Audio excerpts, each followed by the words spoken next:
কম্পন দেওয়া ঠান্ডায় হাত ধোয়াটাই মুশকিল হয়ে গিয়েছিল। কিছুক্ষণ কলের জল খোলা রাখলেই তো জল বরফ হয়ে যেত। এমনই সময় ঘরের বড় বৌমার পেটে খুব ব্যথা হতে লাগে। হে ভগবান, এখনই পেটটা খারাপ হতে হতো, এই ঠান্ডায় এখন বাথরুম যেতে হবে। শীতল বিছানা থেকে নামতে চাইছিল না, কিন্তু প্রকৃতির ডাক এলে কে কার সাধ্য আছে আটকায়, তাই শীতলকেও বেরোতে হয়। ঠান্ডায় কাঁপতে কাঁপতে শীতল বাথরুমে যায়, কিন্তু দেখে যে বাথরুমের দরজা ভেতর থেকে বন্ধ।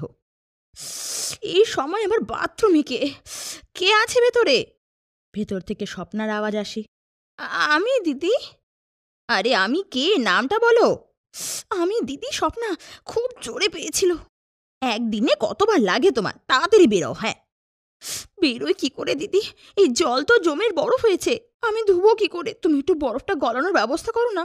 ধাত্তেরিকা, এখন এইসব করতে হবে আমায়। শীতল তখন গায়ে একটা চাদর মেলে বেরিয়ে যায়। বাইরে বেশ কনকনে ঠান্ডা হাওয়া চলছিল, ঠান্ডায় যেন আত্মাও কাঁপছিল।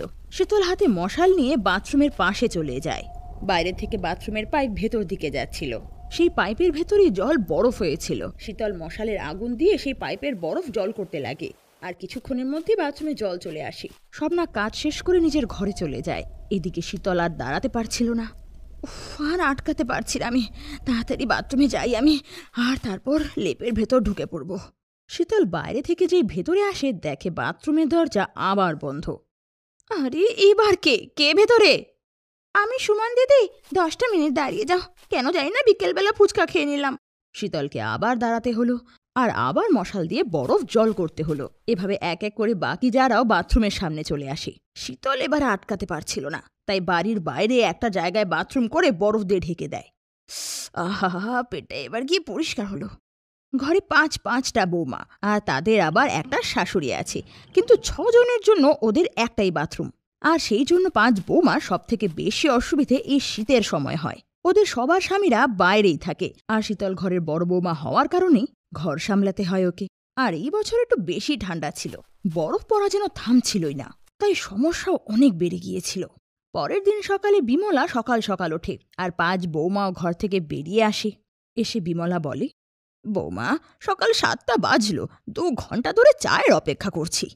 এটা শুনে শীতল রেগে গিয়ে বলে, কি করে উঠবো সকাল সকাল? রাত্রে তো ঘুমই হলো না। কবের থেকে বলছি যে একটা বাথরুমে হয় না, একটা বাথরুম দরকার, কিন্তু কে আর আমার কথা শোনে? আচ্ছা, বাথরুম বানানোর টাকাটা কি তোর বাবা দেবে? আমার বাবা কেন দেবে? পণ তো দিয়েছিল বিয়ের সময়, ওই টাকা দিয়ে বানান না ঘরে বাথরুম। হ্যাঁ দিদি, ঠিক বলেছ, আমরা 6 জন এক বাথরুমে কি করে হয়? হ্যাঁ মা, কাল রাত্রে তো খুব খারাপ হয়েছে এত ঠান্ডায়। আর 5 জন বৌমা মিলে বিমলার সাথে ঝগড়া করে, কিন্তু বিমলাও ছাড়ে না। দেখো, একটা বাথরুম দিয়ে কাজ করতে হবে, সে ঠান্ডা হোক বা গরম, আমার ঘরে একটাই বাথরুম থাকবে। সকাল সকাল ঝগড়ার পর এবার সময় আসে স্নানের। সবাই 2-3 দিন ধরে স্নান করেনি, আর সবাই আজকে গরম জলে স্নান করবে। 5 জন বৌমা এবার গরম জলের জন্য লড়াই করে। আমি সব থেকে বড়, তাই আমার আগে দরকার। না, আমার আগে দরকার। তখনই বিমলা এসে বলে, আমি হলাম ঘরের মালিক, তাই আমার আগে জল দরকার। এটা বলে বিমলা গরম জল নিয়ে বাথরুমে চলে যায়। আর এভাবেই রোজ বাথরুমের জন্য ঝগড়া চলতে লাগে। শীতল তার স্বামীকে ফোনে সব জানায়। দেখো গো, খুব ঠান্ডা পড়েছে, আর এই ঠান্ডায় বাথরুমের বাইরে কাঁপতে কাঁপতে দাঁড়িয়ে থাকা অসম্ভব। তুমি কিছু একটা করো, আর আরেকটা বাথরুম বানিয়ে দাও।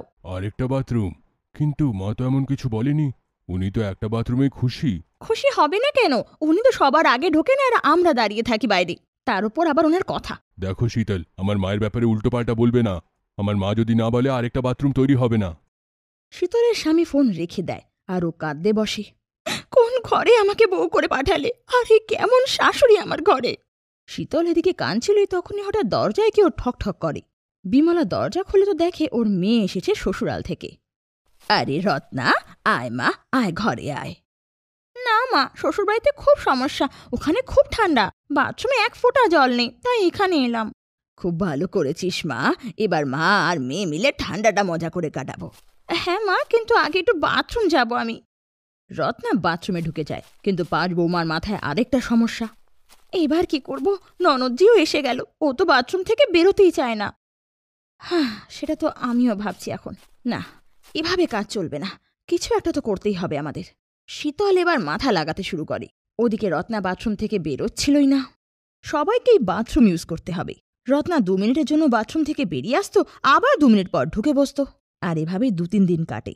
তারপর বরফ পড়া একটু কমে। শীতল সুমনকে নিয়ে বাজার যাওয়ার নামে একটু ঘর থেকে বেরোয় আর দোকান থেকে পেট খারাপের ওষুধ নেয়।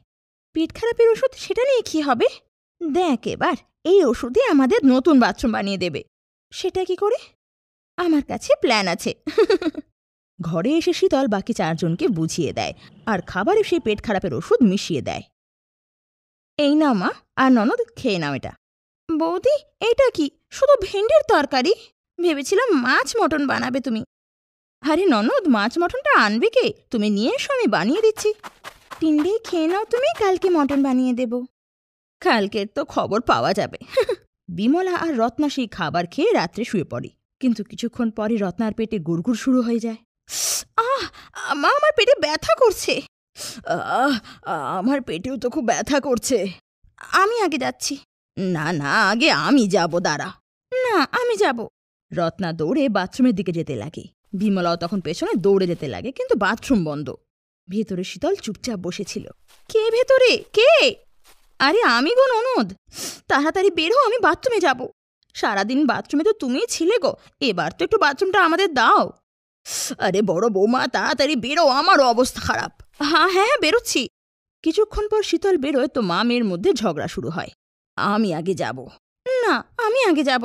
এরই মধ্যে স্বপ্না বাথরুমে ঢুকে যায়। তোমরা আগে ডিসাইড করে নাও, তারপর আমি চলে আসব। এভাবেই এক এক করে 5 বৌমা বাথরুমে ঢুকে বসতে লাগে। এদিকে বিমলা রত্না ঠান্ডায় বাইরে দাঁড়িয়ে থাকে, আর শেষমেশ দুজনেই সহ্য করতে পারে না। হে ভগবান, এটা কি হলো? তোমার জন্য হলো এটা। আমি কালকেই বাড়ি চলে যাব। পরের দিন রত্না সত্যি সত্যি চলে যায়। বিমলার এটা খুব খারাপ লাগে। শীতলা তখন বলে, আজ ঘরে যদি একটার জায়গায় 2টো বাথরুম থাকতো তাহলে এই অসুবিধা হতো না। ঠিক বলেছ বৌমা, আমার মেয়ে রাগ করে চলে গেল। 2টো নয়, এই ঘরে 5টা বাথরুম চাই আমার। আর এটা শুনে শীতল আর 5 বৌমার মুখে হাসি ফুটে ওঠে। বিমলা তখনই ফোন করে তার ছেলেদেরকে বাথরুম বানাতে বলে, আর 1 মাসের মধ্যেই 5টা বাথরুম তৈরিও হয়ে যায়। সেদিনের পর থেকে ঠান্ডায় আর বাথরুম নিয়ে কারো সমস্যা হয় না, আর সবাই খুশি খুশি থাকতে লাগে।